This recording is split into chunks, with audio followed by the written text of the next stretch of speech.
Yo, what up guys? Good day. Meron nga pala tayo ngayon darating na mga mangga. So itong mangga na to guys, tinatawag to dito na choknat. At masarap to guys, pampapak. Ang lutong nito guys, promise. At saka hindi siya sobrang asim. Pwede mo talaga siyang papakin guys. Asin lang, paminta, or to sili, to so kaya kung may alamang ka dyan, alamangan mo to. Pwede to. Harap. Manamis-namis siya. May asim siya pero alam mo syempre mangga, di ba? Alam mo kumain ka mangga, hindi maasim. May asim siya pero hindi ganoon kaasim kaya mapaparami ka talaga. Hindi nakakangilo. Lutong. Babayaran mo talaga dito yung lutong tsaka yung sarap ng mangga, guys. Ano niyo ba? Paano yung lutong?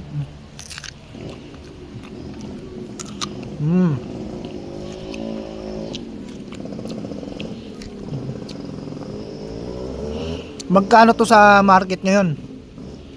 85, 75, 65. O sige. Bigay ko sa inyo na mas mababa pa.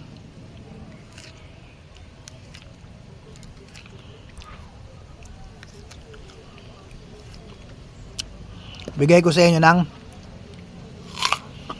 pag marami yan, bigay ko sa inyo ng 55.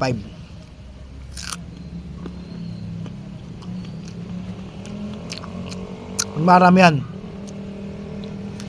Pero kung pa isa-isang kilo lang bili nyo, bigay ko sa inyo 60. Pero kung kunin nyo all in, bigay ko sa inyo 50. Taka ka na kasi dyan. Go.